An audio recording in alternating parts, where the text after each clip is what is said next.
Hey, Shalom Israel, Most High in Christ bless. How is it now? It seems like I'm moving better. Mm-hmm. How's the picture as well as the audio, Israel? Is it still frozen? Is it lagging for you?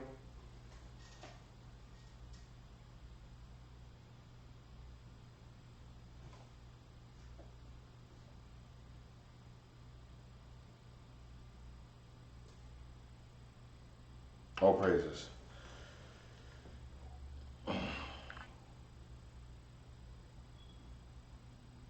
Okay, all praises. Good.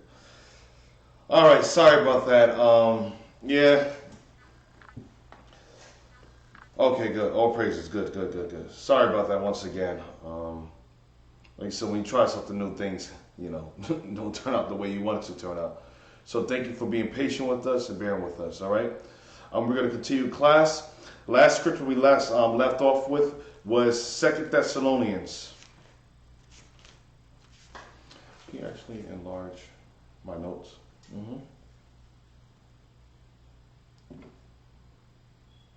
So the question I posed was, remember, Esau's job is to oppose God. So God says if a man will not work, if he doesn't work, neither shall he eat. So what systems did Esau put in place to contradict the scriptures? To oppose God. If a man doesn't work, neither shall he eat.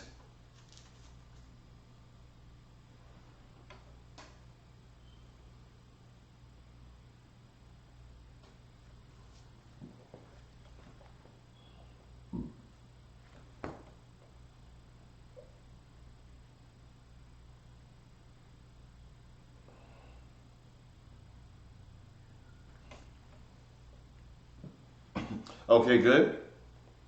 Welfare, Iuic,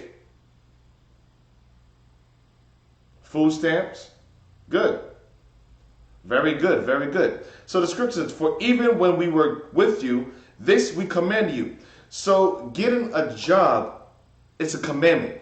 Working is a commandment.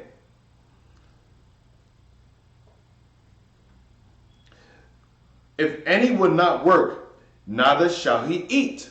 So it's not a coincidence that Esau put systems in unemployment. Exactly. So it's not a coincidence that Esau put systems in place in order to support us. Think about it. When John Calhoun put together the rat experiment or the rat utopia, what did he provide? He provided housing. He provided food. He provided comfortability. And kept them in an enclosed, dense environment. So, how do you replicate the same experiment but on human beings? You provide housing. You provide governmental assistance, such as unemployment or welfare, WIC, food stamps, EBT cards. So to keep them what? Dependent. And keeping them dependent, then Esau could further his experiment so that he could see the full results that he's seen within the rat experiment happen with us. So that's why he placed these systems in place. Just like the food stamps. When was that implemented? 1964. EBT was implemented. Now, welfare was implemented, I believe, in the 1930s. But food stamps was implemented in 1964. Public housing and housing authority, all those were the 60s. And it wasn't for the benefit of black people because they cared about black people. They did it to destroy you and to further the experiment on you so they could see the results that they achieved while experimenting on the rat. That's why Esau did it. Because they know what the scripture says. If a man doesn't work, neither shall he eat. But Esau said, don't worry about it. Now that we're going to prohibit you from working, we're going to keep you from working, we're also going to provide food for you. Because what?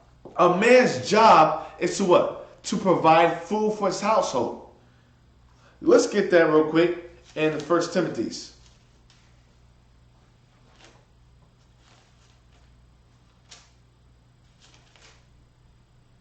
First Timothy chapter 3 and verse 5, verse 8. Chapter 5 and verse 8. But if any provide not for his own, and especially for those of his own house. So the Bible says, if any man does not provide for his own, mean provide for your own house, getting a job, bringing home, making money, and bringing home the food, the bread, to sustain your household. Read. He has denied the faith. You denied the faith. Read. And is worse than an infidel. And is worse than an unbeliever. So the scripture says, if a man does not work, neither shall he eat. Esau says, don't worry, you don't have to work. Because of your impoverished conditions, we created certain systems so the black man could fall back on. And not only that, we're going to further destruction. Because the scripture says that man provide not for his own, he has denied the faith. The man is supposed to provide for his own household. He's supposed to sustain his household. Because that's why the woman looks for security in a man. The woman looks for protectance in a man. So if you could take away the man's position in a household, if you could take away his ability to provide for his own family, and then you provide for him, you provide for his house. But not only did they do that, not only did they take away the black man's job, ability to work, and access to wealth, but they also took away his ability to be in a household. Because welfare, the man can't work. So they always ask, is there a father in the household? There's certain programs set up like Iuic, Women, Infant, and Children. Set up. It's women, infant, and children. No man in place. In order for you to receive certain benefits, you're so broke and poor, and a black man can't get a job. In order for the woman the household to be sustained and receive certain benefits, there can't be a man in the household. So Esau set up certain governmental assisted programs to take away the job of man, to oppose the scriptures of a man working, remove the man and separate from the household. And guess what? Esau comes in and he provides housing. He provides food. He provides clothing. He provides all these things without the man. Now who's the daddy? That's right, woman. The white man's your daddy now. The white man has become your daddy. That's why you don't listen to the black man, sisters. Psychologically or subconsciously, you say you love the black man. And even sisters, and it's true. You say, I love my black man. My black man blows my back out. My black man makes me feel good. He give me that loving, that dog loving, that baby boy loving. That's what my black man does for me. But you curse him out. You know why? Because he's nothing but a rod. He's nothing but a tool for you to ride. But when she's having sex with you, she's looking at the white man. Because the white man provides for her. The white man houses her. The white man feeds her. The white man nourishes her. The white man educates her children. So black man, what position do you have in your household? The white man has taken your ability to sustain your household, provide for your household, to be the head of your household. Now the white man is the head of your household. Now subconsciously, the women follow and fight for the white man. That's why she called the black man a nigger. That's why she could call the cops on the white man. The black man does anything. What does she do? I'm calling the police. And she can mock you to scorn. Because the police is her daddy. The police is her husband. That's what it comes down to. The system was created to not only break up the family, but to replace the father. And to what? To further the experiment. Now, let's get an article. Let's get the first article.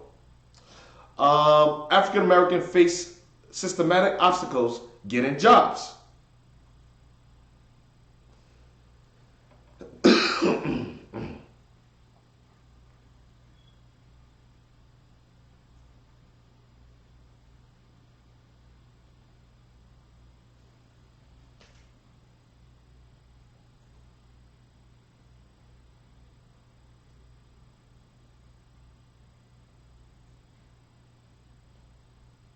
Got it?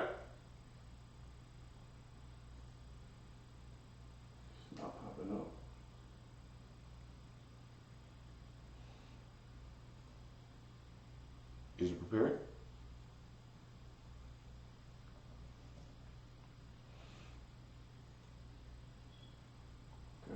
You got it? Yes, sir.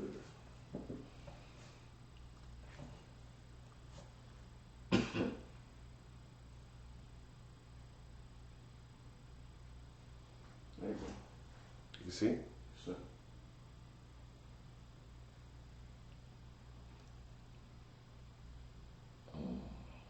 Okay. All right. Let's start from the top. The U.S. labor market has now seen a record 109 months of uninterrupted job growth, with the overall employment rate falling to its lowest level in 50 years.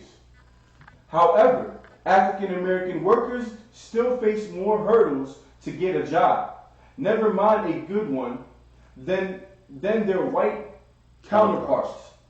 They continue to face systematically higher unemployment rates. higher unemployment rates, fewer job opportunities, lower pay, poor benefits, and greater job instability. These persistent differences reflect systematic barriers to quality jobs, such as outright discrimination against African American workers, as well as occupational segregation, whereby African American workers often end up in lower paid jobs than whites, and segmented labor markets in which black workers are less likely than white workers to get hired into stable, well-paying jobs. Despite African American workers having increased access to jobs and actually getting more jobs, labor market outcomes include higher unemployment and fewer good jobs. Continue to be worse. Come on. Continue to be worse for African American workers and their families. Keep going. These differences are not new, and the longest labor market expansion on record has not eliminated them.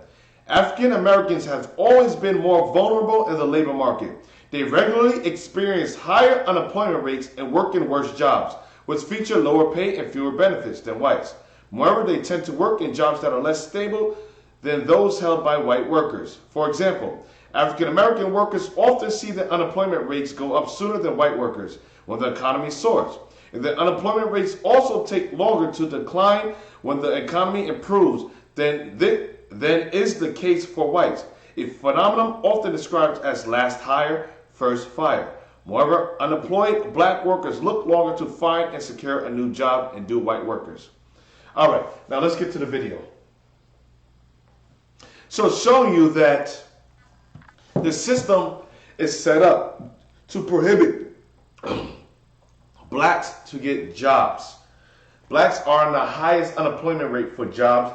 Like I said, when we have access to jobs, we don't get the best jobs. We're the first fired, last hired, and the first fired. And neither do we get the best jobs. Sometimes they'll say you're overqualified for the job, or you're underqualified for the job. Or if you get the job, if one of them comes into the workforce, they will hire their own over you, or have them train one of their own. You train one of their own. Or if you say anything discriminative, or just like today, with a lot of these celebrities, if you say anything against what they have indoctrinated us with, you're the first person to get fired.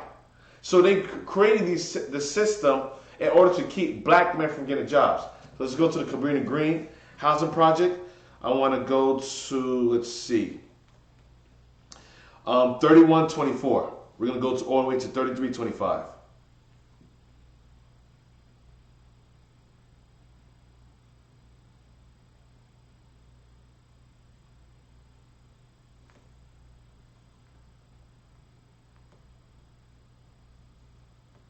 Okay. Ain't got no job. You know, you might sit down there on a bench or something like that. You know, you might drink your beers too or something like that. Can they see it? Yeah. All right, let's go. Drink a little wine, something like that. You know, you can stand so much of that stuff where you just get tired of, you know, because you want to see some money in your pocket where you can really do something with it. You know? Kenny Nash at 23, no job. We'll stand around the shopping center, ask for quarters and dimes, and we'll hustle up on about 5 or 4 quarts of rolls. You know, and people really get tired of that, you know, and I know people be scared to go to the store because we be asking for quarters and dimes. See, a lot of them don't have something to really occupy them in. A lot of them are afraid to accept a responsibility. A lot of them really don't want to consider themselves as being anybody because they've been rejected. Dwight Nash at 32, no job.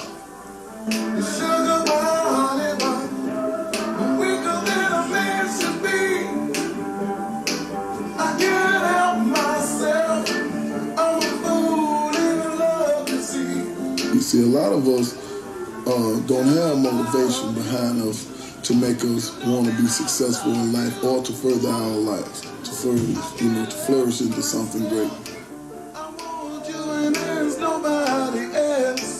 Yeah, wanted to apply for a job at the police station. So I was supposed to have been waiting for them to call me now. Clement Nash, 22, no job. And you know, they was just asking like if we wanted any kind of job, will I go, will I take it? I said, yeah, you know, as long as it's a job. And he said they'll just get in touch with me in a few days. And then they called me back again. I had to go fill out another application. There's very, very few places for the kids to work around here. And if you don't get a real job and start with those kinds of habits or even the exposure to different kinds of work, you're really limited. Joblessness, another situation for which we once hoped there was a cure. The Economic Opportunity Act of 1964 was meant to eliminate the paradox of poverty in the midst of plenty by bringing disadvantaged youths and unskilled adults into the job market. Our American answer to poverty is not to... Okay, that's it.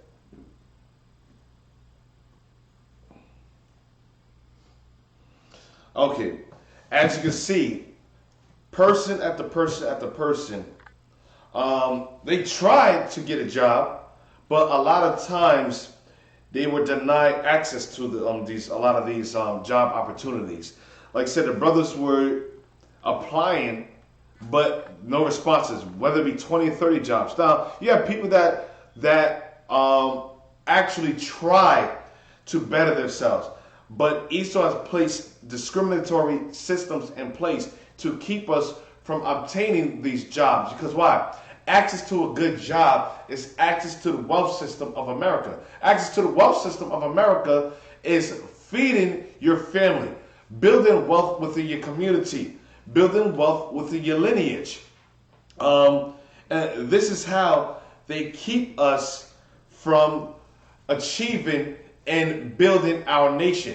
They keep us bound within this structure and system in order to fulfill the experiment, in order to play out the experiment to see the end result. So you see these brothers applying for jobs. Now a lot of these brothers on the streets we encounter, we say, yo, why don't you stop selling drugs? Because a lot of them say, what is the first thing they say? Yo, we don't have a job opportunity. Can you provide us with a job? We try to apply for a job. So what happens? A lot of brothers get caught up. They get tired. They lose confidence. They lose hope. And what do they end up doing? They end up going to the streets. They end up going to the streets. Let's get Isaiah chapter 51 now. And this is how, and this plays into Esau's system. And during the rat experiment, what happened? Not only did the rat results, not only did Esau nourish the rats, that's in phase, let's go to it. In the John Calhoun's rat experiment,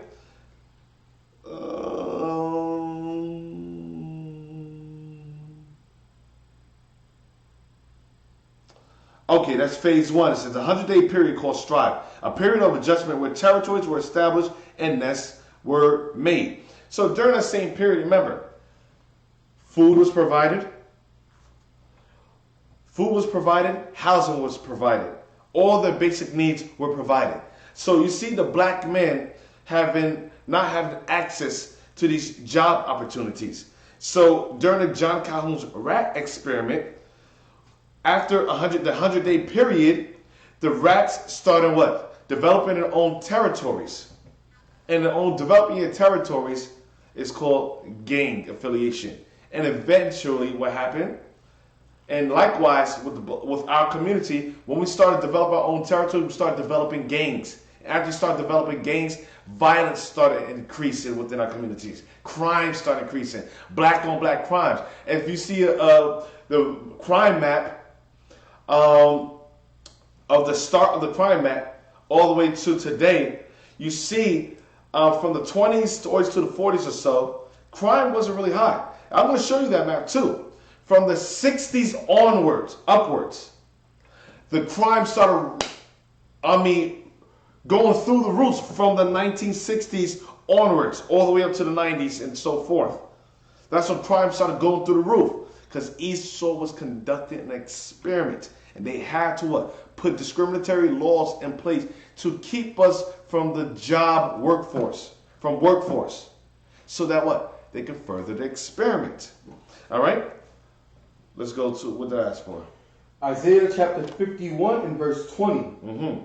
Thy sons have fainted. So our sons, black men, Latino men, Native American Indian men, they have fainted, meaning they have lost conscience. They have lost their identity. They have lost their culture, their heritage. They have lost their purpose in the nation. They have fainted. They lost consciousness. Read. They lie at the head of all the streets. And we just read it. We just saw the video. And Esau created conditions also to keep us from being that provider within our household. And because of that, our brothers form gangs. Now they're lying at the head of all the streets because they don't have a purpose. They don't have an identity. So they find purpose on the street. They don't have a way to provide for the family. So they find a way. What do they always say? I only do this so I can provide for my family. That's what they say. Esau created those conditions for brothers to say that. Biggie, all these people, Biggie said it, yo, the man called the cops on me for me trying to feed my daughter. They created conditions for Biggie to what? To come up with lyrics like that. To further destroy our community. To put these conditions with our community. Don't you understand that? All these rap artists saying that only did this to feed my daughter. I'm on the streets to feed my family. Does that make sense? To destroy your people in order to feed your own family? But no, Esau created these conditions within our environment. These brothers that saying that, they're not saying that because it's them. They're saying that because Esau created them to say that. Esau created those conditions. They made them to say that. Read. As a wild bull in a net. And wait. So read it again from the top. Thy sons have fainted. Because the sons of Israel, the sons of Abraham, Isaac, and Jacob, because they lost their purpose in the household, in the nation. They fainted. They lost consciousness. Read. They lie at the head of all the streets. Now they lie in the head of all the streets. Now they're forming gangs. Now they're involved in the Crips, the Bloods, the Latin Kings, the Lanietas, the Brown Berets. Read. As a wild bull in a net. Now they're a wild bull. Now they're uncontrollable. Now they're involved in criminal activities. Now they're involved in black on black crime. As a wild bull in a net. They cannot be controlled. When you can control something, a wild bull, where do you place a wild bull? You lock a wild bull up in a cage. Why do you think a wild bull is always... Why do you think the Most High describes a wild bull? Because a wild bull has to be locked up, has to be caged. And a wild bull, you don't have them really amongst a lot of bulls. You have them individually. So as a wild bull in a what? As a wild bull in a net. As a wild bull in a net. Our brothers are nothing but wild bulls in nets. What is a net? A trap. The Housing Project Authority is a trap. The welfare system is a trap. The food stamp system is a trap. The educational system is a trap. The religious institution is a trap. The rap industry is a trap. The entertainment industry is a trap. Politics is a trap. Wherever you go, it's nothing but traps, traps, traps. Hell, they call the hood the trap. Niggas don't even know, but they living in the trap. The projects, a trap.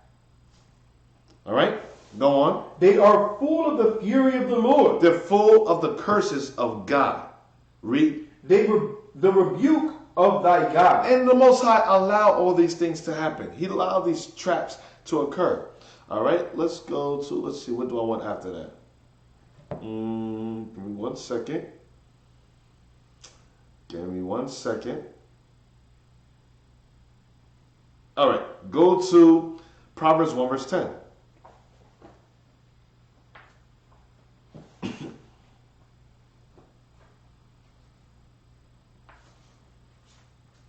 Proverbs chapter 1 and verse 10. Mm-hmm. My son, if sinners entice thee, consent thou not. So, wisdom says, my son, if sinners entice you, if they allure you, if they seduce you, because you're grown up in a trap. The only way a sinner is going to be able to entice you if you lack certain substance. If you lack the power or ability to accomplish your vision and your goals. Everybody growing up, when they're young, everybody has a vision. They have a goal in life and the things they would like to achieve. But what does Esau do? They put a cover over your vision. They put a ceiling over your vision. So they keep you within a trapped system. The trap also is called poverty. So because it's trapped, because there's no way out, because you lack a vision, a lack of goals. Wait, hold that real quick. Get Proverbs chapter 23, verse 7. No, actually, 1 second. Proverbs 29, verse.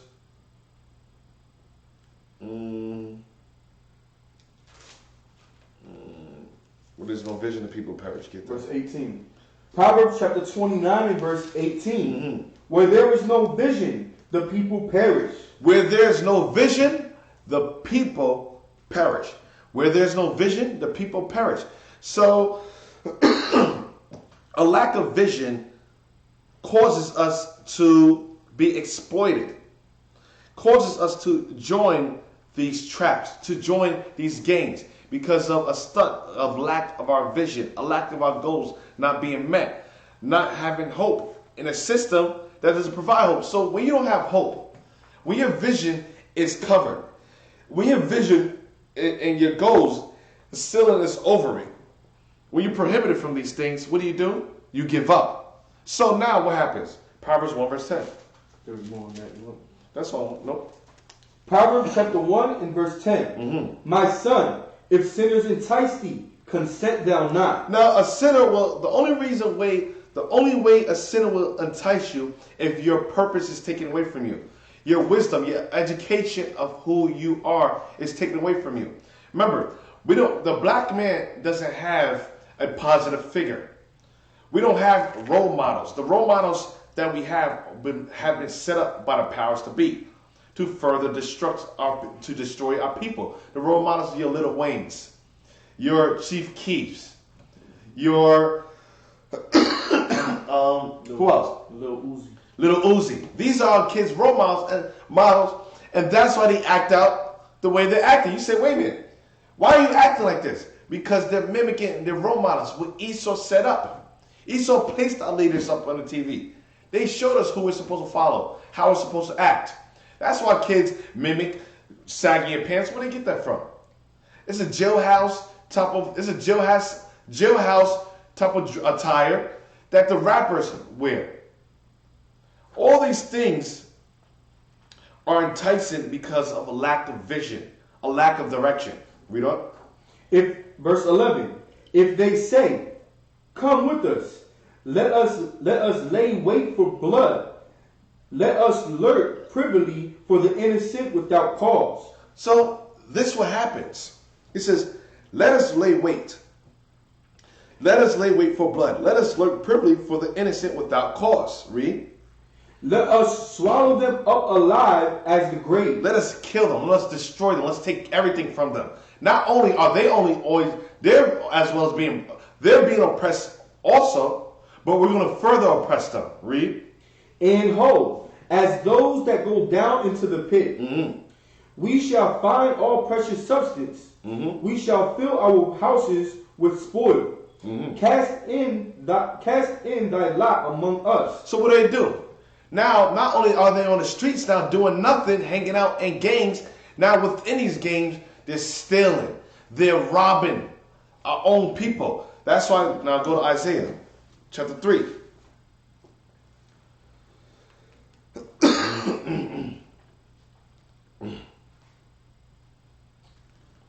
Isaiah chapter 3 and verse 12. As for my people, children are their oppressors, and women rule over them. Now they created conditions in an environment of children oppressors, gang oppressing our community. All you see up at the 10 o'clock news is what? Gang violence in Chicago, gang violence in Detroit. We just saw a video today of a brother in Detroit killing 3 brothers, shooting 3 brothers, 2 dead and 1 in critical condition, shooting them point blank. But we say that, oh, maybe Esau's dressing up in these masks and killing our brothers. No. Yes, they could be doing that, but these are black men killing black men at high astronomical numbers. You know why? Because Esau doesn't have to come kill us. The rat utopia experiment, that did it for us. As you can see, as they got to the height of equilibrium, or no, the die stage, which was the 4th stage, we start diminishing in population. Population extermination. And guess who was doing that? The rats were doing that to each other. That's what equal to black on black crime. That's why they call it equilibrium stages. Read on. O my people, they which lead you cause thee to err, and destroy the way of thy path. And they destroy the way of our path. Get Micah 2 verse 8 now. Micah 2 verse 8. Micah chapter 2 and verse 8. Even of late my people is risen up as an enemy. Ye pull off the robe with thy garment from them that pass by secretly. Come on, huh? Securely as men averse from war. So they pull off, even of late, my people rise up as enemies. Now, you hear people like Terry Crews that said, it wasn't a white man that oppressed me, it's my own people that oppressed me. Listen, Terry Crews is a coon. What is it, Terry Crews? I forgot his last name. But he's a coon.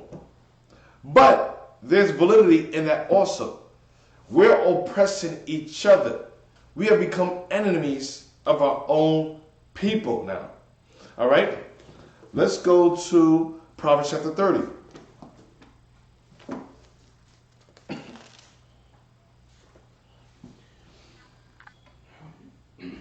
What verse you want? Give me Proverbs chapter 30, verse 7. Proverbs chapter 30 and verse 7. 2 things have I required of thee. Deny me them not before I die. Remove far from me vanity and lies. Remove far, read. Give me neither poverty nor riches. Feed me with food convenient for me. So King Solomon says, don't give me poverty, neither give me riches. Read. Feed me with food convenient for me, lest I be full and deny thee and say, who is the Lord? So King Solomon says, feed me with food which is convenient for me. Meaning, don't give me an overabundance, lest I deny thee. Because that's why a lot of times with these celebrities, the reason why the scripture says it's easier for a camel to go through the needle of an eye than a rich man to enter into the kingdom of heaven, because of the comfortability. When you're comfortable, when you have everything, what need is there for you to go to God? You already provided for everything. So you're not going to have that need or that desire to want to pray or do anything because you provide for everything. The Most High creates certain conditions so that we can go to Him. He wants to see us pray to Him. He wants to see us ask Him for food, ask Him for covering, ask Him for the things we need. Because why? He's a father to us. Just like a father wants the child to depend on him, it's the same way God wants us to depend on Him. Read on. Lest I be full and deny thee and say, Who is the Lord? Or lest I be poor and steal, and take the name of my God in vain. Lest I be poor and do what? Lest I be poor and steal. That's why poverty is a trap. That's why these gangs linking up or being the creation of gangs, that was all through Esau's plot, secret plots, and a conspiracy to destroy us. They created these gangs. So we what? So we could oppress each other based upon an experiment conducted on rats. They conducted the same experiment on us. Now they have a lack of jobs. They don't have equal access to wealth. They don't have hope. Neither do they have a vision. So what do?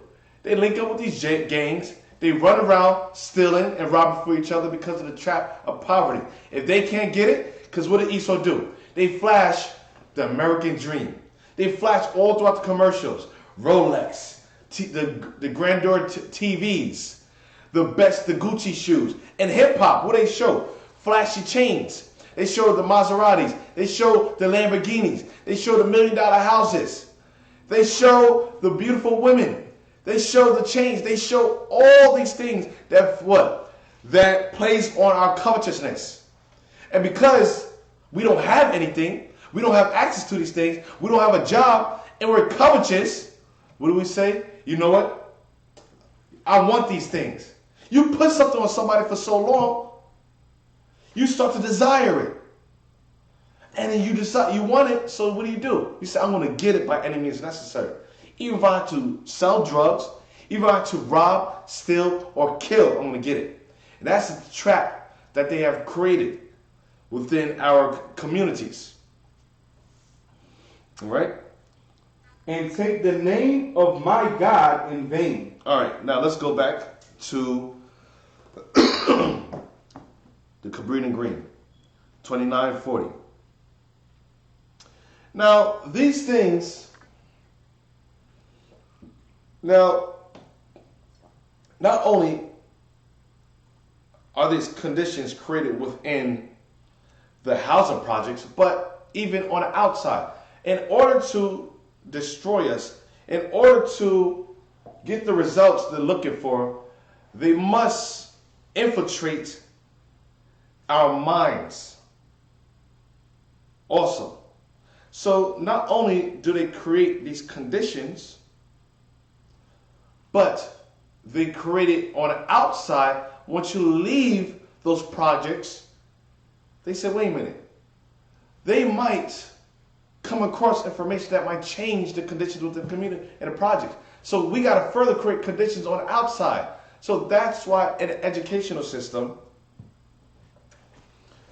you see the same conditions that's within the communities, the same behaviors that's happening in a household that's created because of these dense environments, because of these social experiment housing projects. They said, wait, now we got to get their mind. We got to get their mind. We got to infiltrate their mind even further to further the destruction of them. To what? To benefit to fulfill our will and what they're trying to accomplish as a dominant ruling society. And what they're trying to accomplish is first and foremost to keep us subjugated and to keep us from our cultural heritage, and also to have us be the wage slaves, or to be the machine that keeps the society going. In order to keep a society going, you need free labor. Oh, you know where I'm going with this. In order to keep a society going, you need free labor. So you got to destroy them at home, and now you got to destroy them physically. Now you got to destroy them psychologically, so that you could keep keep what you created running. Every empire was built on a back of slaves. They say slavery's over. No, slavery's not over. Esau just found a better way to implement slavery. All right, go. Washrooms, they start cutting school, they fail, they either drop out or are put out because of the problems. Teen pregnancy is one chronic problem at DeSable.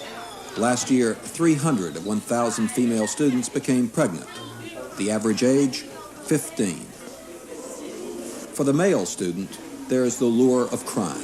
Those that may be either heavily gang involved or on the periphery see that there is big money to be made now in the gangs selling narcotics, and this looks a lot easier than a long-term goal of getting an education. By senior year, 60% of this year's freshman class will probably drop out. That's 339 students, twice the national dropout rate. Because they didn't realize that civics was a part of social.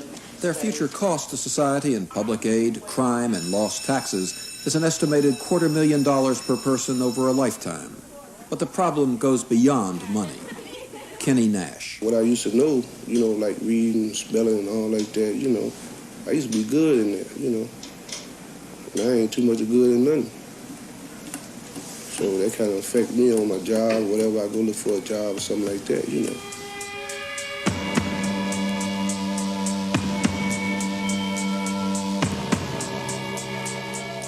This is a scene on Federal Street. Young men hanging around, not doing much of anything. Like if you ain't got no job, you might sit down there on a bench or something like that. You might drink your beer or two or something like that, drink a little wine, something like that. You can stand so much of that stuff where you just get tired of, because you want to see some money in your pocket where you can really do something with it. Kenny Nash at 23, no job. We'll stand around the shopping center, ask for quarters and dimes, and we'll hustle up on about 5 or 4 quarts of rolls. And people really get tired of that, and I know people be scared to go to the store because we be asking for quarters and dimes. See, a lot of them don't have something to really occupy them in. A lot of them are afraid to accept a responsibility. A lot of them really don't want to consider themselves as being anybody because they've been rejected. Dwight Nash at 32, no job.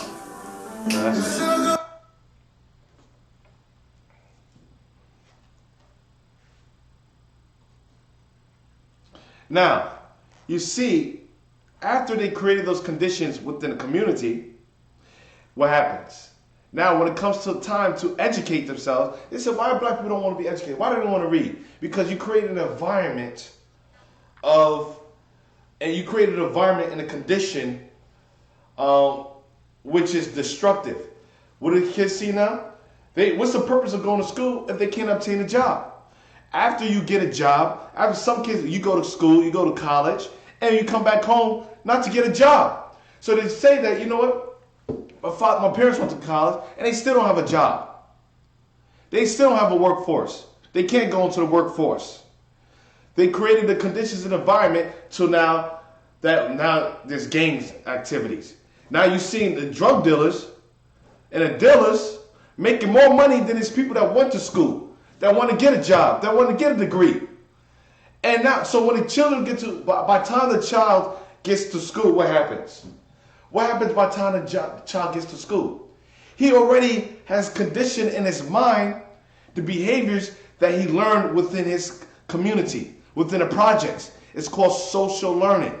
So because he adopted these behaviors with his father, his cousins, his brothers, because they're all in the gangs, because they form those cliques, they're all drug dealers. So he goes to school, and within the school, they don't teach us to love ourselves. They teach us white supremacy. They teach us the white man were the founding fathers. They teach us we were slaves. They give us white teachers. So they create an environment for our children not to be confident, for our children not to see hope within the school system, for our children not to have a purpose in the school system, to go there to learn, just to memorize the information. The school system, Esau school system and Jake's school system are two different things. Black school systems are created for us to be wage slaves.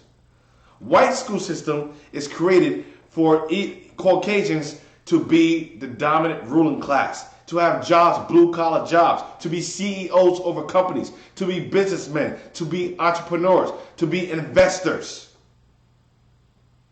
to be managers. That's what they go to school. Trust me, and I worked in the school system, so I see the difference between the education. Let's go to now. Give me 1 second. Let's go to the article. I'm going to read Proverbs 14, verse 26 first. No, let's go to the article. Yeah, let's go to the article.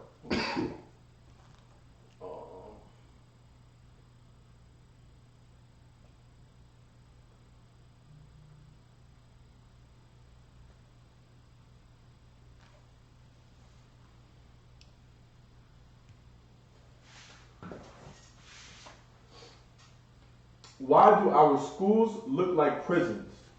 What is this doing to our students? So now, they not only create a detrimental environment within the projects, now let's say, you know what? Let's miseducate them. Let's take away their self-confidence. Now, let's create an environment that's going to prepare them for them building up our society to be slaves. Read that again. Why do our schools look like prisons?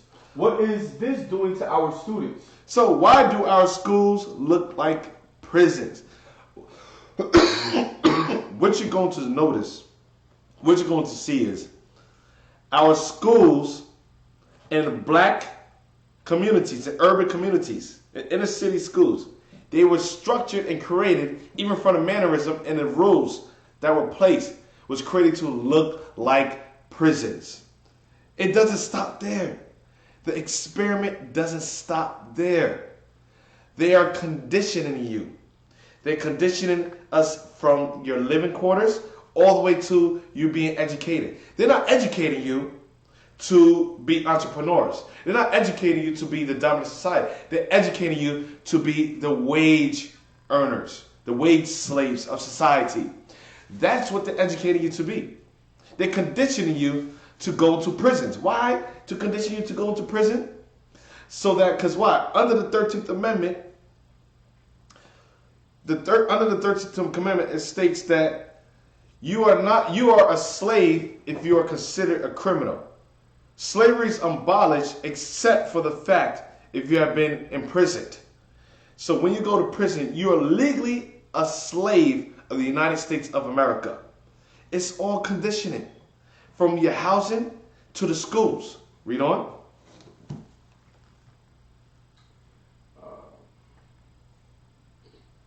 I was walking into work today, and a colleague of mine began exchanging small talk. She knows that my husband John is incarcerated, and was kind enough to ask me how he was doing.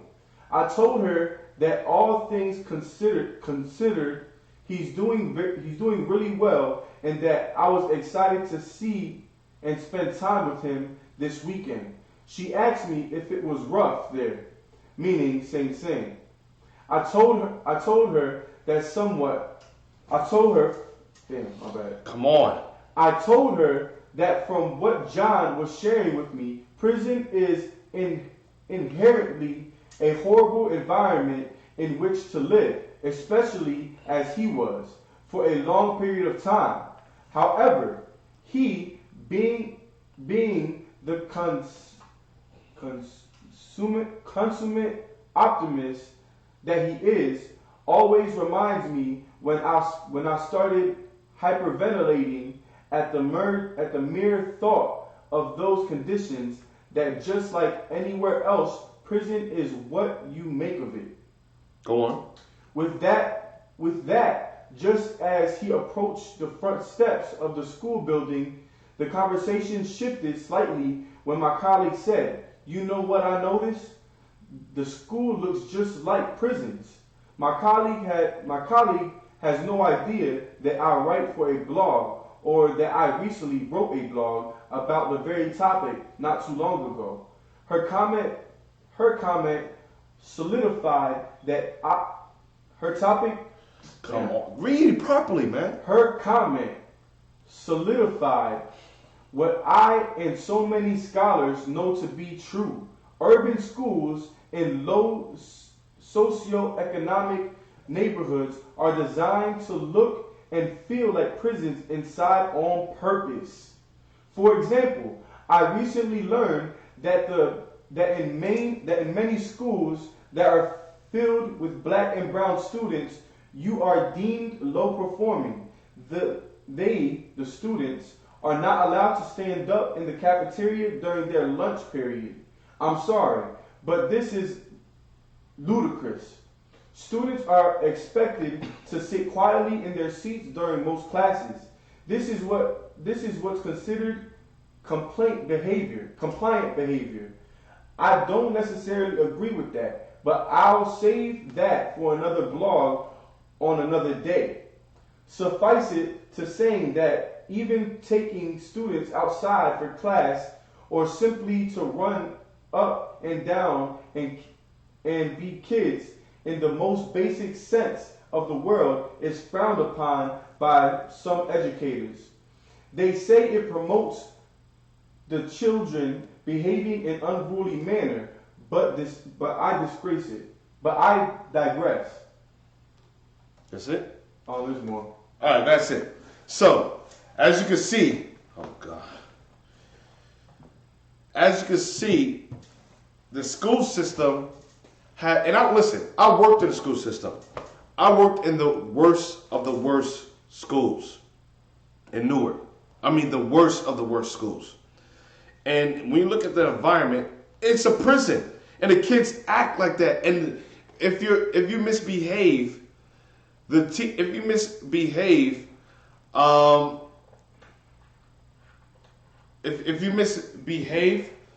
and whatever, like I said, is your offense, they will have you walked out by the police. And a lot of the schools in Newark school systems, they have police guards on site.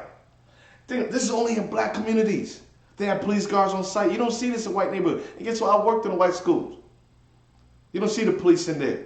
You see the children getting up. In the white schools, there's really no crimes or anything like that. But you see the black kids, there's always violence. There's always police. There's always conditioning. You gotta walk like this.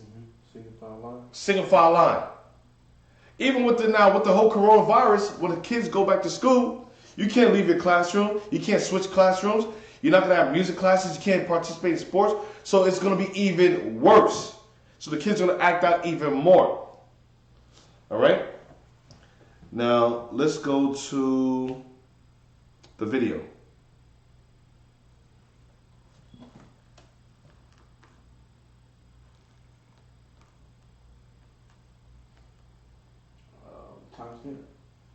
Let's start from the beginning.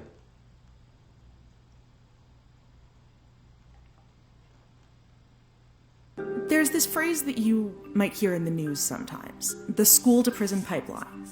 It's shorthand for how schools are funneling students, especially black students, into the criminal justice system. It started in the 90s when schools responded to fears about crime with zero-tolerance policies, which mandated suspensions and expulsions for certain violations. They also cracked down on little things like talking back or uniform violations. The hope was that it would keep bigger problems from bubbling up.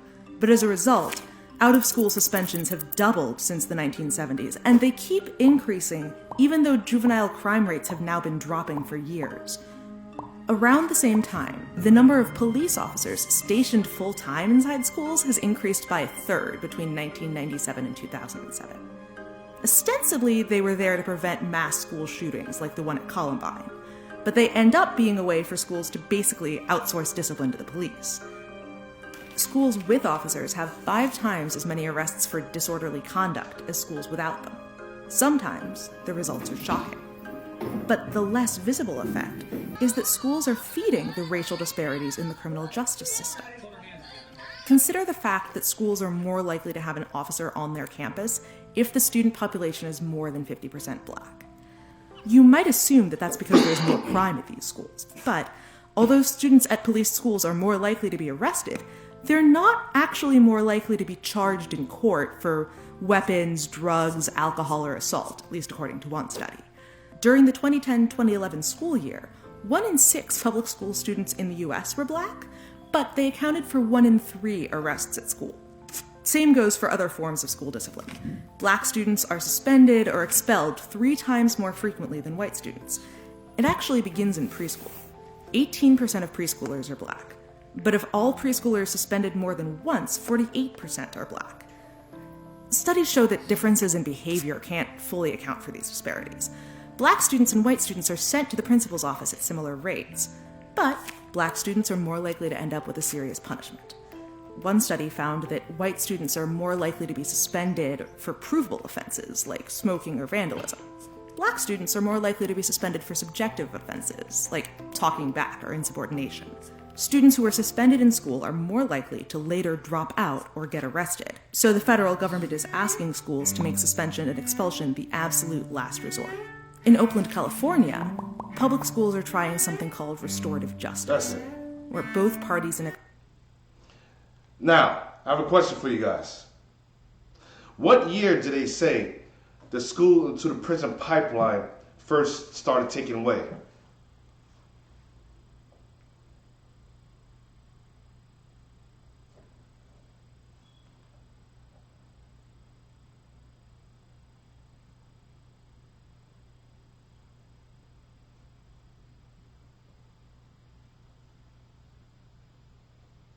What year did you hear in the video?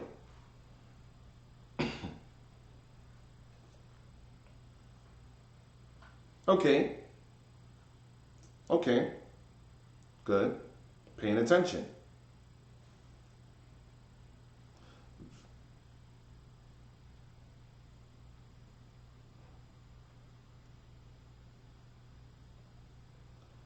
All right.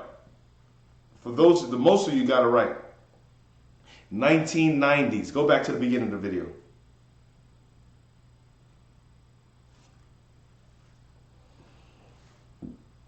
There's this phrase that you might hear in the news sometimes, the school-to-prison pipeline. It's shorthand for how schools are funneling students, especially black students, into the criminal justice system. It started in the 90s when... All right, stop. So I'll ask again. When did it start?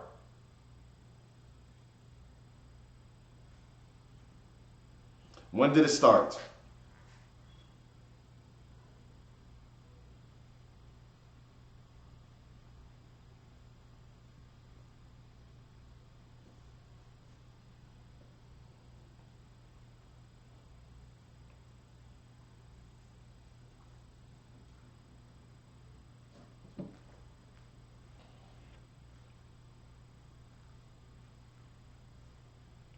Very good. Now you're paying attention.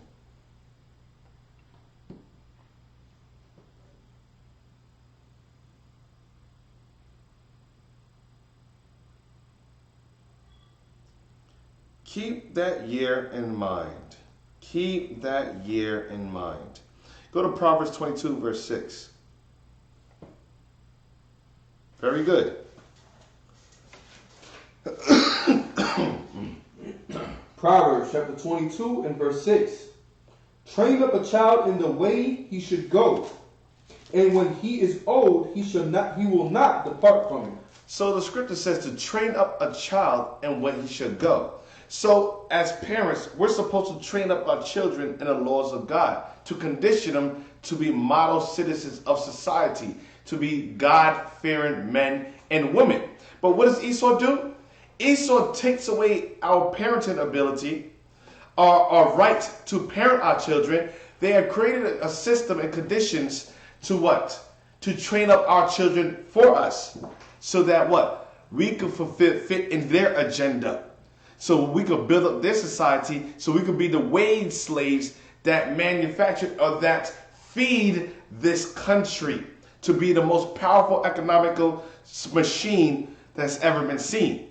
So it says, the scripture says to train up your children. Read. Train up a child in the way he should go, and when he is old, he will not depart from it. So when he is old, he shall not depart from it. That's why they condition you from kindergarten. They condition you. That's why you see in kindergarten, a priest, I saw a kindergartner get arrested. I saw a second grader get arrested. When I worked in a school system, they used to send the children to a mental health hospital.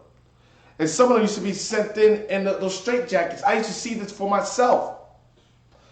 What is it, scared straight? The majority of the scared straight is Jake. And we go, the majority of them are black people. Why do you think, I used to know people, they say, yo, I don't care. I can go back to prison. I'll do 10 years. I'll do 20 years. Why? Because their whole life has been a prison. At their home, in their dense population. Do you know after they did an experiment with the rats, they took the experiment in the prison?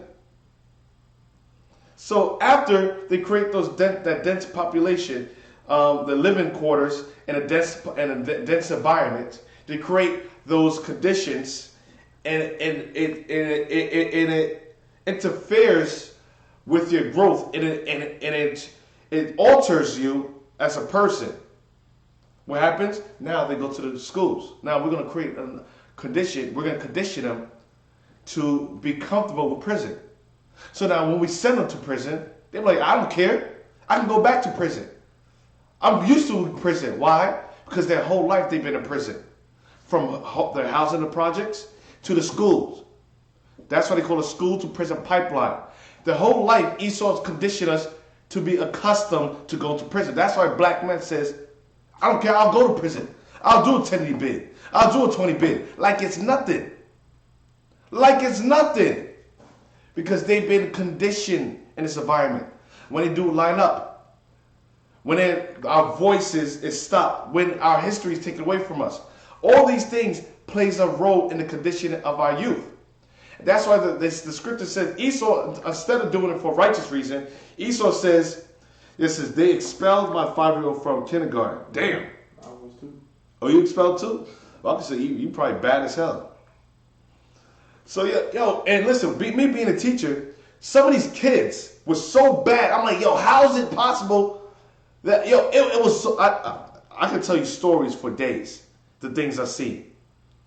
I mean, there was one third grade class that only got one lesson throughout the whole year. It was so bad. It got so bad that they turned off the intercoms. Because the security couldn't handle the amount of issues. Cases within the school. The teachers had to police their own classrooms. The police was there all the time. The condition, it was a zoo. It was a prison. To the point, half of the teachers quit. Listen, I had to quit. I said, yo, I try to come in and try to influence the kids. I said, this is beyond me. It was literally a prison house. When I went, this is elementary school. This is elementary school. Was literally a prison. I had to get the hell out of there. I said, there's no good that could be done in there. I left with the quickness. I said, absolutely not. There's no good works I can do in this school system. So what Esau did, they trained up our youth from preschool all the way to high school to go and graduate to the Prison University of America. That's what they have done. Let's go to 2 Maccabees 7 verse 27.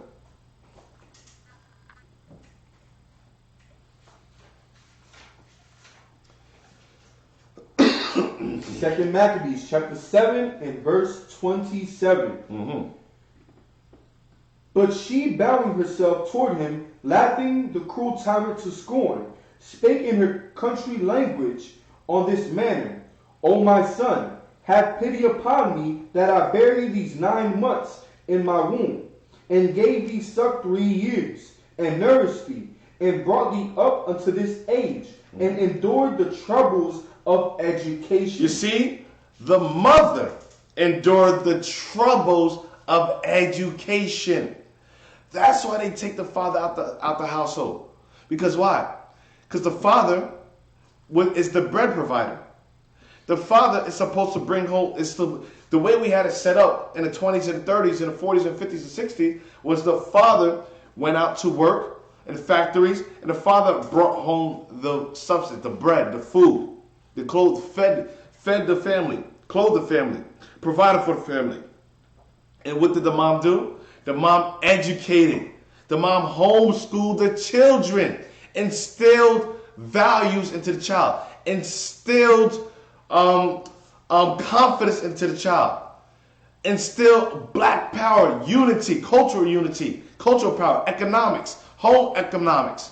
It was a perfect system set up. But now you remove the father from the household. You have the mother in the household. Now the mother has to work. The mother has to fend for herself. So she sends the child, or even with two family households, we don't make enough money for one person to stay at home, for the mother to stay at home. So both parents got to go to work because of the job force. We don't have access to the wealth. The jobs that we obtain is just enough to make it. Middle class is nothing but the poor class because of the high taxes and everything they take from you. So now both parents have to go to work. So what do you give your child to? You give your child over to the white man.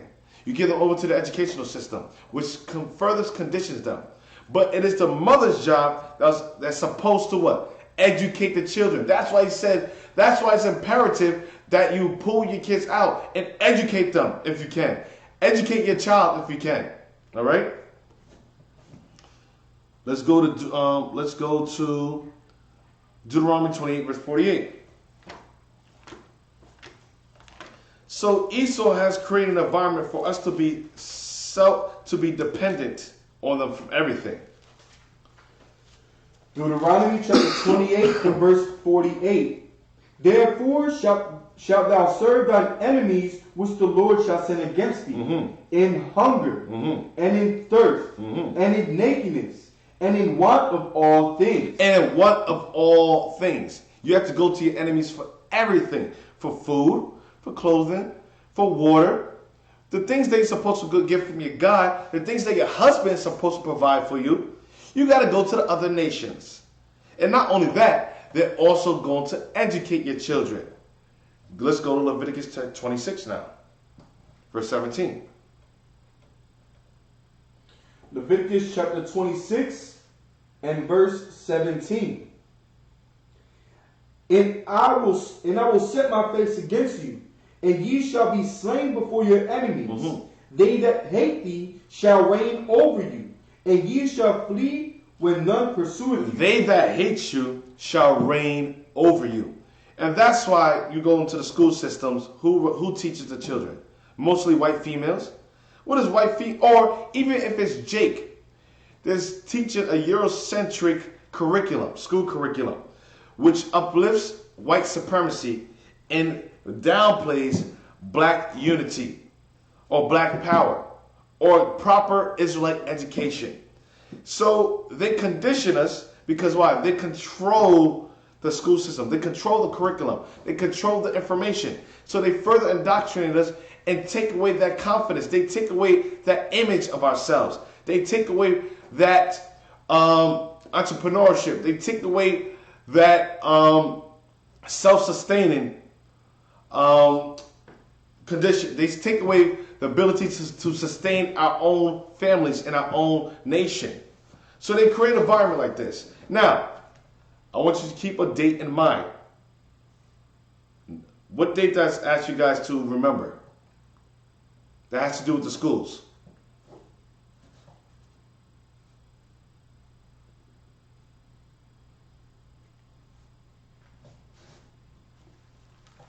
Next video.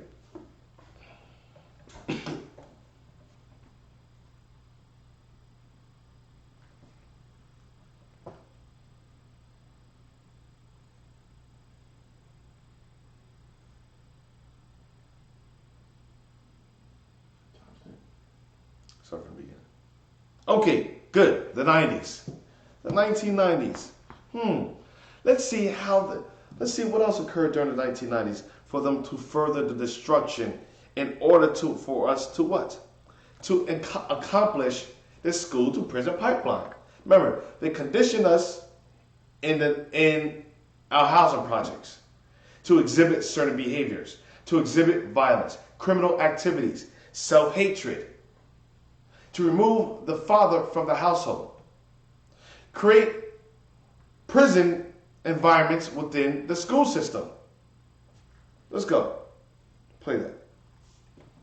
After more than 20 years, I finally decided to tell the world what I witnessed in 1991, which I believe was one of the biggest turning point in popular music, and ultimately American society.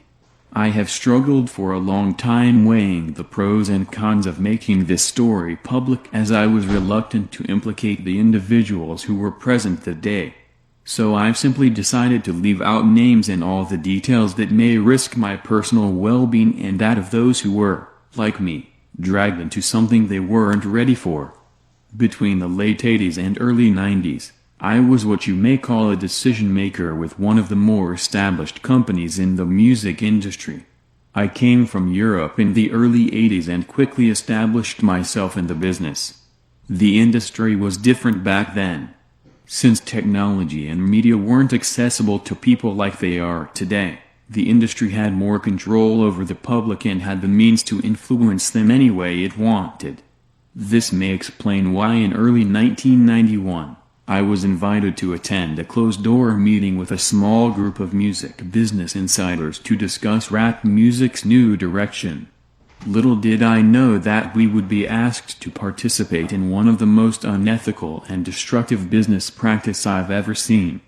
The meeting was held at a private residence on the outskirts of Los Angeles. I remember about 25 to 30 people being there, most of them familiar faces. Speaking to those I knew, we joked about the theme of the meeting, as many of us did not care for rap music and failed to see the purpose of being invited to a private gathering to discuss its future. Among the attendees was a small group of unfamiliar faces who stayed to themselves and made no attempt to socialize beyond their circle.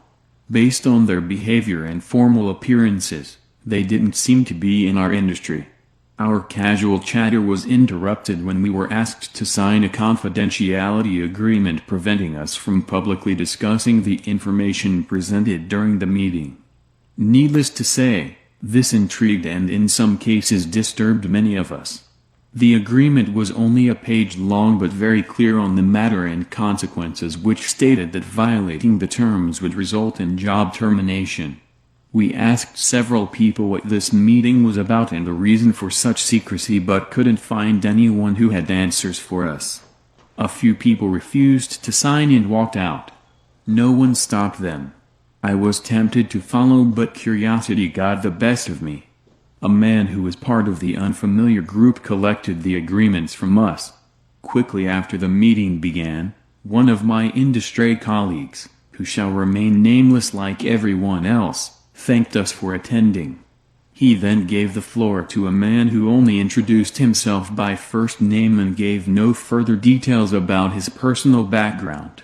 I think he was the owner of the residence, but it was never confirmed. He briefly praised all of us for the success we had achieved in our industry and congratulated us for being selected as part of this small group of decision makers. At this point I began to feel slightly uncomfortable at the strangeness of this gathering.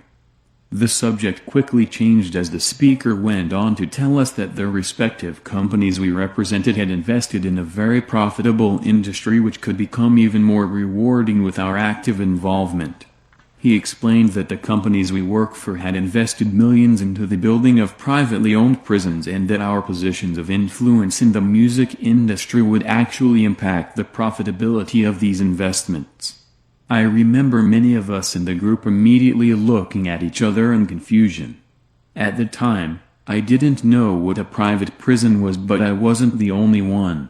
Sure enough, someone asked what these prisons were and what any of this had to do with us. We were told that these prisons were built by privately owned companies who received funding from the government based on the number of inmates. The more inmates, the more money the government would pay these prisons. It was also made clear to us that since these prisons are privately owned, as they become publicly traded, we'd be able to buy shares. Most of us were taken back by this. Again, a couple of people asked what this had to do with us. At this point, my industry colleague who had first opened the meeting took the floor again and answered our questions. He told us that since our employers had become silent investors in this prison business, it was now in their interest to make sure that these prisons remained filled. Our job would be to help make this happen by marketing music which promotes criminal behavior, rap being the music of choice. He assured us that this would be a great situation for us because rap music was becoming an increasingly profitable market for our companies, and as employee, we'd also be able to buy personal stocks in these prisons. Immediately, silence came over the room. You could have heard a pin drop. I remember looking around to make sure I wasn't dreaming and saw half of the people with dropped jaws. My daze was interrupted when someone shouted, "Is this a fucking joke?" At this point things became chaotic. Two of the men who were part of the unfamiliar group grabbed the man who shouted out and attempted to remove him from the house. A few of us, myself included, tried to intervene.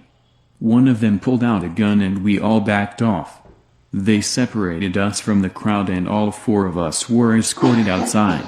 My industry colleague who had opened the meeting earlier hurried out to meet us and reminded us that we had signed agreement and would suffer the consequences of speaking about this publicly or even with those who attended the meeting.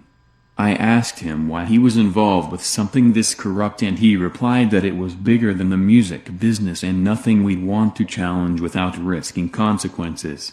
We all protested and as he walked back into the house I remember word for word the last thing he said, "It's out of my hands now. Remember you signed an agreement." He then closed the door behind him. The men rushed us to our cars and actually watched until we drove off. A million things were going through my mind as I drove away and I eventually decided to pull over and park on a side street in order to collect my thoughts. I replayed everything in my mind repeatedly and it all seemed very surreal to me.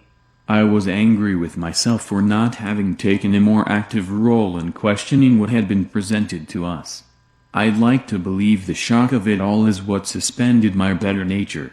After what seemed like an eternity, I was able to calm myself enough to make it home. I didn't talk or call anyone that night. The next day back at the office, I was visibly out of it but blamed it on being under the weather. No one else in my department had been invited to the meeting and I felt a sense of guilt for not being able to share what I had witnessed. I thought about contacting the three others who were kicked out of the house but I didn't remember their names and thought that tracking them down would probably bring unwanted attention. I considered speaking out publicly at the risk of losing my job but I realized I'd probably be jeopardizing more than my job and I wasn't willing to risk anything happening to my family. I thought about those men with guns and wondered who they were. I had been told that this was bigger than the music business and all I could do was let my imagination run free. There were no answers and no one to talk to. I tried to do a little bit of research on private prisons but didn't uncover anything about the music business involvement. However, the information I did find confirmed how dangerous this prison business really was. Days turned into weeks and weeks into months. Eventually, it was as if the meeting had never taken place. It all seemed surreal. I became more reclusive and stopped going to any industry events unless professionally obligated to do so. On 2 occasions, I found myself attending the same function as my former colleague. Both times, our eyes met but nothing more was exchanged. As the months passed, rap music had definitely changed direction. I was never a fan of it but even I could tell the difference. Rap acts that talked about politics or harmless fun were quickly fading away as gangster rap started dominating the airwaves.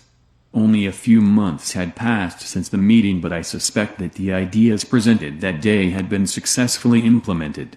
It was as if the order has been given to all major label executives.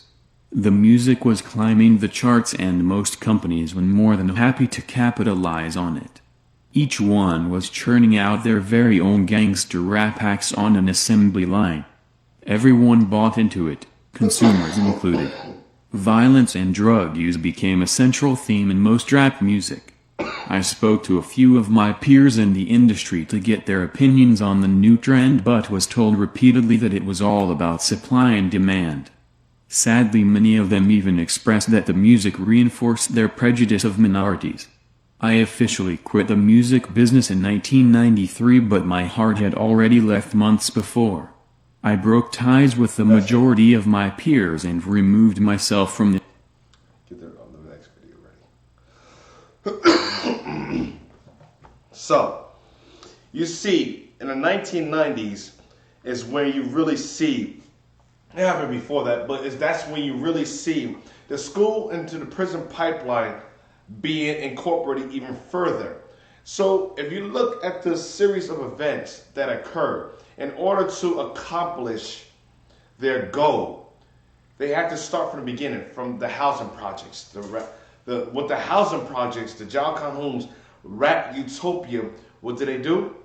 They created a dense environment where conditions were inhabitable, so that as the population grew within these housing projects, they started to form gangs, separate themselves, and form cliques and gangs. As they form cliques and gangs, what happens? Crime and violence start to increase. So from there, the crime and violence start to increase. They start to sell drugs. Now they go to prison. Now the kids grow up. They're not allowed jobs. They're not allowed to the workforce. Lack of opportunity. So now the kids seeing this, they repeat or they replicate the same conditions that they see at home. And now what does Esau do? They create an environment that replicates the prison. So how does Esau further the destruction to ensure that kids go to prison? The 1990s. They had a certain meaning about rap music. Because rap music is, music touches the soul. Music has the ability music manipulates your thoughts. Music can calm you down. Music can make you angrier. Music can make you happy. Music can make you sad. Esau uses music to alter the human subconscious. That's why you have your Chief Keef, your Young Wayne. You have a lot of brothers within the hoods. When they go to kill somebody, what are they playing? They're playing gangster rap. They're playing trap music. When they go to fight, that's why Eminem made that song called Fight Music. What do you think he made that for? Because he said this type of music is the music. The music touches your spirit. The music manipulates your thoughts. That's why there's some songs that you haven't heard for years. But you be walking one day and you start humming it. You said, wait a minute, why am I humming this? You see all this promiscuity? I was getting some. And what happens? Promiscuity. The women start exploiting themselves. Twerking songs. Women start exploiting themselves. Starts dancing sexually. So it's through the music that they're able to condition a whole youthful culture. Now they got the youth with this music, this hip hop, this gangster rap. That's why there's no positivity music. You can't get a record deal if you're speaking positive music. No, they have to corrupt you. They won't give you a record deal. Now let's go to the second video. Yep.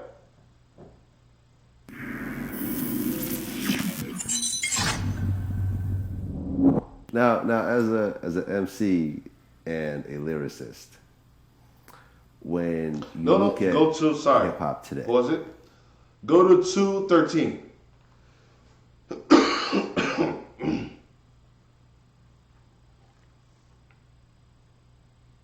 lyrics and into just styles. Sure. Was there a? Can you maybe name a particular artist or song or whatever where you just saw a little bit of that shift? I mean, there's constantly a shift. Every few years, there's a shift in music and styles and trends. Planet Rock made a big shift in music back in '82 when it was all party orientated and kind of copying songs that were popular. It created a whole new genre, and like you said, all that music that came afterwards all was under that same vein, that sound, that electro beat kind of sound beat. Exactly. Then when you got back to the mid '80s, you throughout hip hop get back to lyricism with KRS-One and Big Daddy Kane and Cool G Rap and guys like that, started coming to the forefront. As that golden era started to, happen, 85 to 90, 91, you had a little more rounded picture of hip hop. You had so many different kinds of hip hop. You know, you could really appreciate it as an entire culture. All right, everybody wasn't lyrical, you know, but you had cats that was, I mean, everybody was lyrical, but they were lyrical in different ways. You had cats that were funny and lyrical, like Bismarcky, okay? You had cats that followed in the tradition of myself and Melly Mel, like Big Daddy Kane and Cool G Rap, all right? You had your Special Eds, you had your Kwame's, you had your Chubb Rocks, you had the ladies, okay? MC Light, Queen Latifah, all of them guys, you know what I mean? And then you had a conscious kind of hip hop as well. You had Poor Righteous Teachers, KRS-One, PE was getting ready to come into the fray, you know what I mean? So hip hop was a lot more conscious during that time. So not only did you have lyrical, like you had a certain quality that hip hop had taken on during the mid 80s to the 90s, which was cool because every group kind of fit in. Everybody was part of that. Nobody was like sucked and was just there. I mean, everybody had made a contribution. You know, and then of course the 90s came in and there was too much consciousness going on in hip hop at that time for the powers that be. So here comes gangster rap. All right, take off the medallions, you know what I mean? Stop all that peace and unity and let's do some hoes and cocaine and gang banging. Did that bother you? Yes, it did. Really? Yes, it did. Just the same way as at a time, if you were, I don't think I gave it to you. You were a conscious rapper, you couldn't even get a record deal anymore because hip hop wasn't going that way. 1994 crime. And that's directly from that gangster rap era, that gangster rap mentality, and the people who were in charge of hip hop at that time. They totally deaded the cultural side of hip hop. I mean, everything De La Soul, done. Tribe Called Quest, done. I mean, all that. Done. I mean, yeah, it's still stuck around, it permeated, but they changed the whole landscape of the entire music.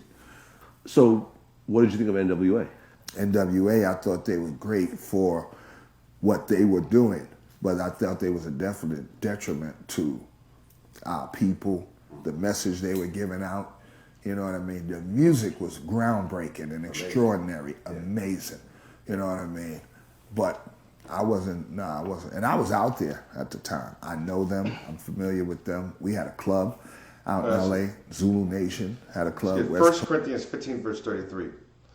So you see, so people say whether or not this meeting was real. Because you know it was real because prior to the 1990s, you have the music within the communities. Like I said, music started, first of all, hip-hop mainly started in the Bronx.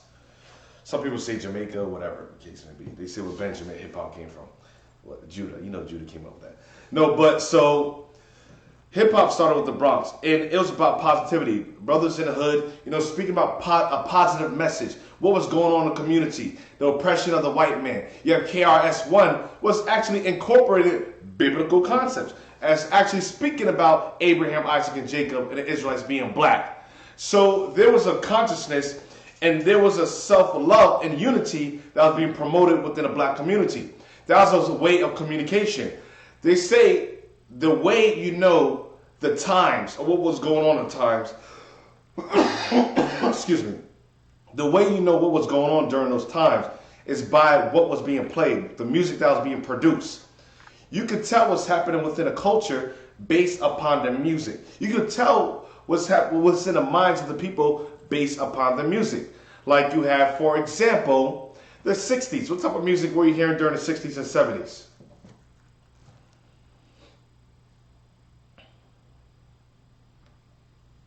What type of music were you hearing during the 60s and 70s?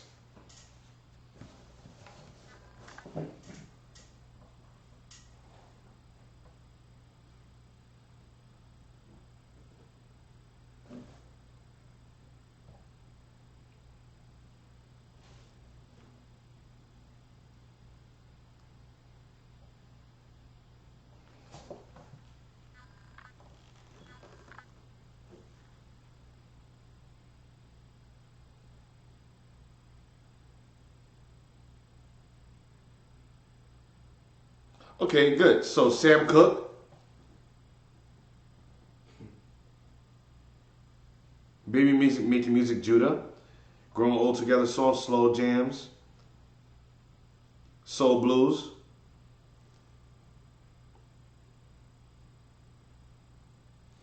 So a lot of the music, like Sam Cooke spoke about what? A change is going to come. A lot of it was baby making music, love music. You have, it's 1960s, psychedelic disco.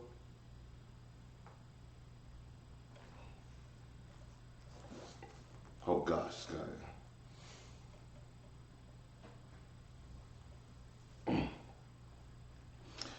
So you had David Ruffin, love ballads, R&B. So if you notice the 60s and the 70s, the 60s, the 70s, the 80s, you have music speaking about the civil rights era. You have music speaking about freedom, change, revolution. You have music speaking about love and stuff like that, because love making, because through oppression, as you say, I remember Deacon went over, the more they afflicted us, the more we grew. So when we're being oppressed, that's the time when you see a lot of us start, from our stress, what do? We start to have sex. So you hear a lot of music based upon civil rights. You see a lot of freedom ballads being spoken. You see a lot of music based upon what's going on in the community. So things that were positive about black power. You have James Brown. See, I'm proud and I'm black. So you have a lot of self-empowerment movement and conscious music that had black people thinking, and that dictated, that spoke about the times. So if you want to know what was happening within that culture during a certain time period, listen to the music. Now you listen to the 90s, the 2000s, right now, you know what's going on based upon our music. It's nothing but death, destruction. It's complete annihilation of the race. It's complete destruction based upon the content that's being pushed. You know what's going on and what level somebody's at based upon the content that's being pushed out there. So we're at the level of complete destruction. Get that 1 Corinthians chapter 15, verse 33. 1 Corinthians chapter 15 and verse 33. Be not deceived. Evil communications corrupt good manners. Be not deceived. Evil communication, what's communicated to you, will corrupt you. That's what it says, be not deceived. Because a lot of people don't think that music could alter your perception or could change your view of life, could change your view of someone else, or how you operate within society. The scripture says, be not deceived. Evil communication corruptive good manners, meaning the good manners, what you learn, the morality, the ethics that you learned, that love, that unity, that self-love, that freedom music, revolutionary music, all that we learned was positive, would strengthen us. Because when we go out to camp, what do we listen to? We listen to music that's going to give us that, oh yeah, we going to war. It's war time. Yeah, we back. Props are back on the battlefield. Look at the swag. So we listen to hype music so we can go out there and we can teach this gospel. Or when you come back from camp, you want a nice, soothing, relaxing jazz ballad. When you go with the wife, date, you want a nice little, smooth R&B, rhythm, blues, soul music. Because music alters you. It alters your way of thinking. It alters your mood. It alters your mind state. So what Esau did in the 1990s, they took hold of the music that was being pushed to us positively. They says, no, we got to further destroy them. We're at the last phase of the experiment, which is the dying phase.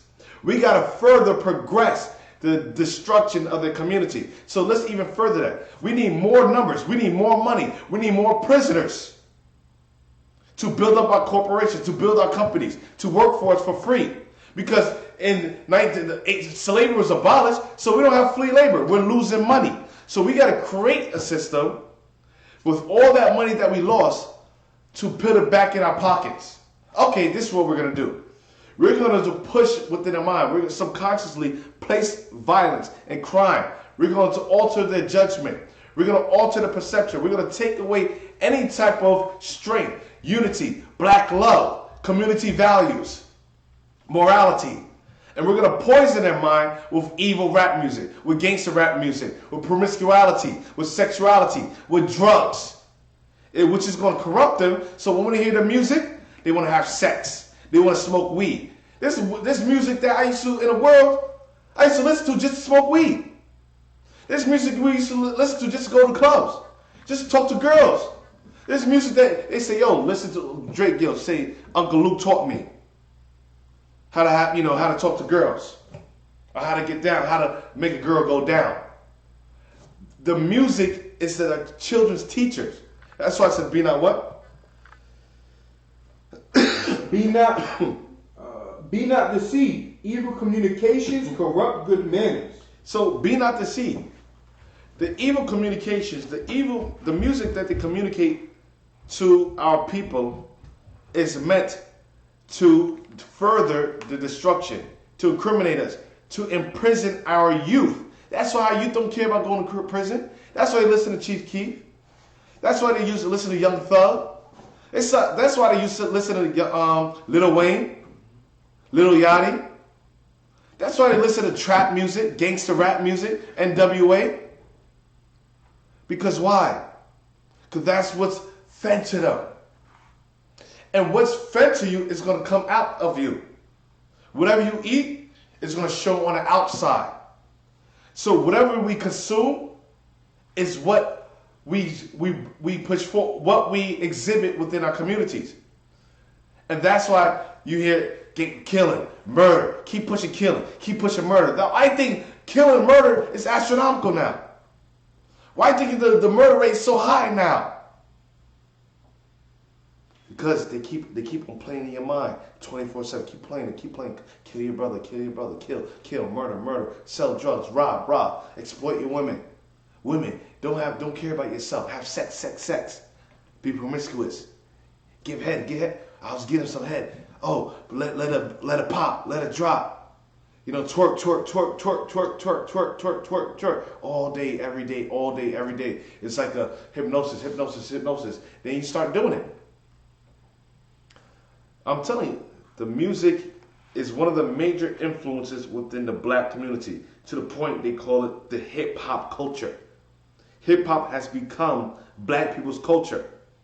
Black people are living what they see in the movies, what they see on the screen. And it's all death, all violence. That's what they push out there. Well, every movie that you see is a hip-hop movie. What does it push it?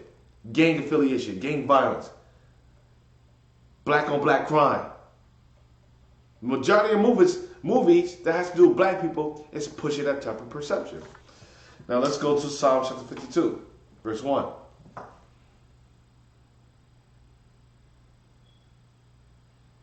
Psalm chapter 52 and verse 1. Why boast thou thyself in mischief, O mighty man? So what do they do in music? They boast themselves in mischief. They boast themselves how many people are killed. Me selling drugs to the community. Me poisoning the community. They boast themselves. I used to be a trap boy. I used to own the block. Why do you boast yourself for evil? What is it? What's the rap called? With a battle rap. Well, battle rap. What are they rapping about battle rap? What they always, I get the shotgun, the revolver. I blow in your head. I put it boom, bam, boom, ding, gang, dong. That's all you in battle rap is all about. Yeah, I get the shot up, the 3 the 2 bullets, and I put it in your head. Yeah, and you dead. That's all you hear in battle rap all day. Now I like Lord of Lux, because he said all that murder stuff. He said your daddy. It was a battle rap that Lord of Lux did, which I liked a lot. He says, your daddy wasn't a gangster. He was just another lost nigga. I like that one. But other than that, battle rap is all about death. It's all about violence. It's all about putting 2 in another brother's head. That's all battle rap is. They created that. So the Bible says, why do you boast yourself in evil? Read. The goodness of God endureth continually. The tongue deviseth mischiefs, like a sharp razor working deceitfully. The tongue deviseth mischief, meaning the tongue deviseth evil like a sharp razor. Read. Thou lovest evil more than good. They love evil more than good. Our people have learned and been conditioned to love evil more than good. Rather than having conscious rap that enlightens you, that heightens your thinking process, your mental faculties, they do what? They love evil more than good. Read. In lying rather than to speak righteousness. And they love lying rather than to speak righteousness. Read. Selah. Thou lovest all devouring words. You love all they love all devouring words. They love that thing. They love about talking about putting their brother to death. They love about having sex and exploiting their women. They love about selling drugs. Used to beat a block. Used to push on a block. They love that. They love all devouring words. I'll kill a nigga. I'll shoot in your head. Read. O thou deceitful tongue. O thou deceitful tongue. God shall likewise destroy thee forever. And our people are going to be destroyed for that. Now let's go to the last article.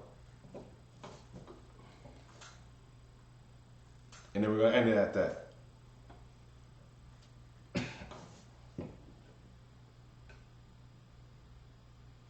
So, you have the meeting in the 1990s with the altering or with the change of the hip-hop culture from positive music to destructive music. Now, you have the prison to school pipeline in the 1990s. You have the change of hip-hop music into gangster rap, into incriminating music in the 1990s. What was also passed in the 1990s? Start from the top. Bill Clinton's 1994 crime bill destroyed black communities. In the past, former president, Bill Clinton was known throughout the black community as the first black president. When the idea of having a black president was a far-fetched. Clinton's relationship with the black community was strong during his 1992 and 1996 president campaign. Clinton gained the black community support, particularly Southern African Americans, and being that he was from Arkansas helped him a great deal. This was evident according to the New York Times editorial board, reflecting on the fact that Clinton won 75% of black vote on Super Tuesday in 1992. However, due to the crime bill he passed in 1994, he is now known as one of the scapegoats who caused the mass incarceration of black people, specifically black men. The law at issue was Violent Crime Control and the Law Enforcement Act of 1994, which led to the rising incarceration rates of black men. The law also implemented a three-strike policy. According to the ncjrc.gov, the three-strike statute provides the mandatory life imprisonment if a convicted felon, 1, has been convicted in federal court of a serious violent felony, 2, has 2 or more previous convictions in federal or state courts, at least one of which is serious violent felony. The other offense may be a serious drug offense. The purpose of the Can you stand up and look at it closely, please? The purpose of the three-strike policy was to drastically increase the punishment of those convicted of more than 2 serious crimes. Keep going. The law continued the long-standing practice in America to incarcerate black men. The war on drugs and Bill Clinton's 1994 crime bill is one of the leading causes of what's known as prison industrial complex, in which the United States was privatized and penal system generating huge profits for large corporations who then utilize the clout and resources to influence political laws, politicians. I can't take it anymore. I'm going to read it. Show me where I'm at. Oh, God. Oh, I'm going to take over Israel. The effects on a black family runs deep even back to slavery when the father was often separated from his wife and kids. Mass incarceration was just another example of the United States targeting black people and their communities.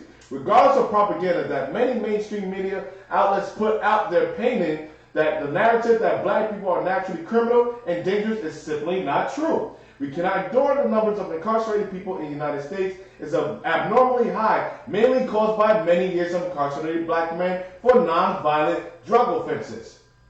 Go down. Okay. And go back. Pray for us, Israel. Oh, God.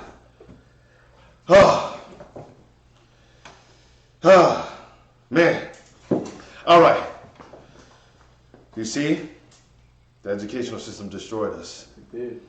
So, yeah. So, as you can see, Israel, from the school to prison pipeline in the 1990s to the altering of rap music to gangster rap music to criminal activity to criminal trap music to influence to the pushing of promiscuity, self-hatred, black on black crime, violence within the music, drug affiliation, drug dealing, gangster rap, West Coast, East Coast, Bloods and Crip, Snoop Dogg, Tupac, all this was pushed throughout rap music during the 90s. All this played a part in supplying slaves or prisoners for the private prison institutions. To what? To be wage slaves, to build up society for free labor. This Esau says, you know what? You took away my free labor, so we're going to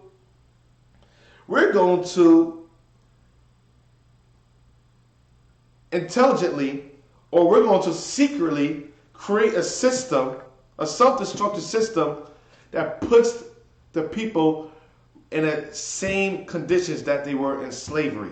But this time they're not going to know. Because now this is the mental incarceration. This is the mental slavery, mental bondage, a psychological bondage now. That's going to keep them going in the same circle right back where they came from, thinking that they advanced throughout the times and years, but in actuality, they have not advanced, but we have progressed them to their detriment, to their demise. Filling or fulfilling the final stage, which is the die stage, in a Calhoun rap utopia, which the population started to decrease in numbers because of the criminal activity and the violence within the community. And during that same time period, the women start to kill their children because of the lack, because of the stress within the environment, and the men were at home. So Lord's will, you guys were able to get something out from this class. Like I said, I'm going to do a recording, I'm going to do a teaching on, I'm going to put everything together. I'm going to put everything from the 20s to the housing project to the fast food, how the fast food even play a role in our criminal activities. There's certain chemicals within the fast foods that we eat that actually influences your chemical makeup in your mind that pushes you to want to be violent or pushes you to be what? To be promiscuous, to be dependent on drugs or alcohol. So I'm going to do a class that touches all that and puts everything in its perspective and go to the 1960s from the housing units, the housing authority, to the war on drugs, how Esau craftily blueprinted our destruction to today. To the Negro that we have today is what was created and what was mapped out decades ago. All right? Any questions?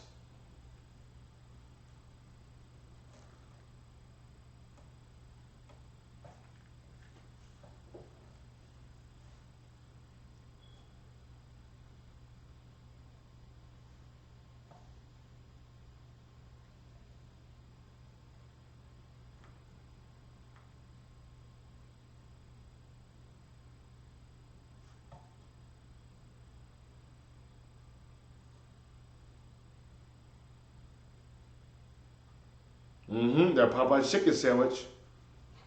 You wonder why people are violent? I'm telling you.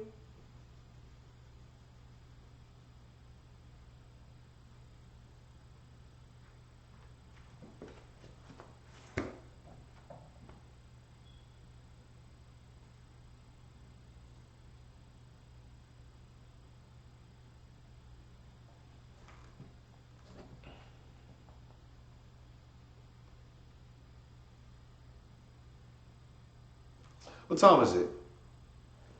1:37. Oh, shoot. Hey, Israel, sorry about that. You know, we try to switch it up a little bit. You know, I try to be fancy a little bit. Hey, how you like my background?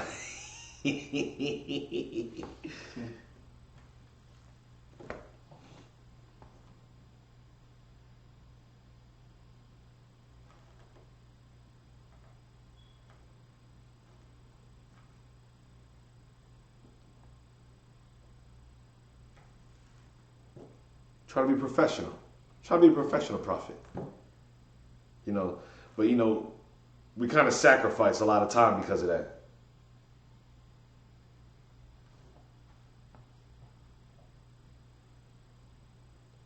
Oh, you guys like the background? Oh, praises. Oh, praises.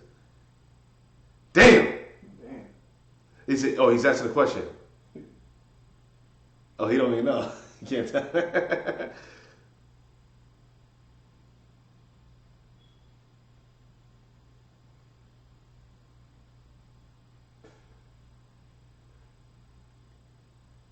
Team no sleep. You know, we try to be fancy and stuff like that, messing everything up. I don't know what I'm doing. So, you know, all praises. The brothers, Soldier Amron's able to, you know, navigate the computer and read at the same time. You know, he's all right, am I really in the kitchen? You know, but, you know, we might have to have him just navigate the computer. Oh, snap. You know, we all got gifts. Oh, shoot. Oh, man. I can't take it anymore.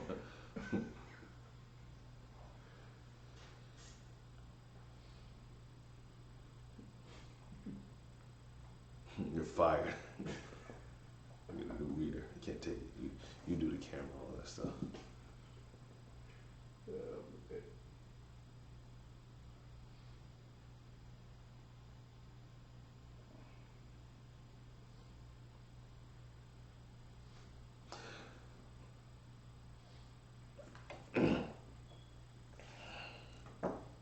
So yeah, so next week, what I'm going to do is I'm gonna put everything together. I'm gonna record next week actually too.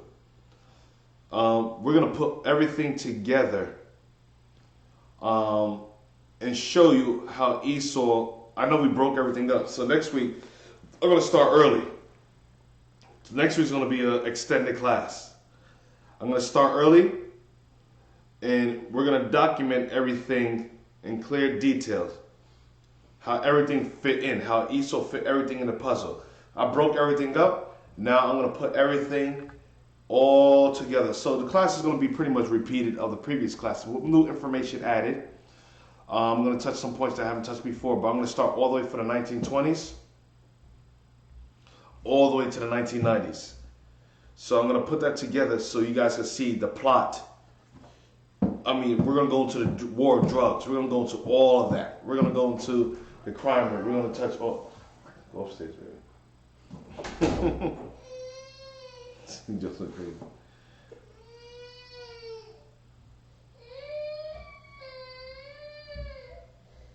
I don't know how she came down. She got out of the crib.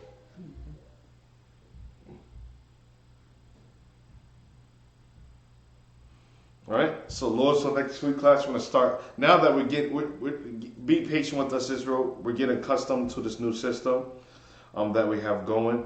So Lord's will, like I said, next week we're gonna start earlier. Lord's will probably at 9 o'clock, and we're gonna go through everything. We're gonna map out in clear, vivid detail. Oh yeah, Red Lion and Black Wall Street. We're doing all of that. In chronological order, so you guys can see how wicked and evil these people are. So we're going to start class, Lord's will, next week at 9 o'clock. All right? So we're going to start class at 9 o'clock. So it might end 10, 11, 12. It might end, listen, next week class might end at 1 o'clock. 9 to like 1 o'clock. It's going to be an extended, longer class next week, all right? All right, Israel, so we're going to conclude tonight's class. Hopefully you enjoyed it. Shalom. Most High Christ bless.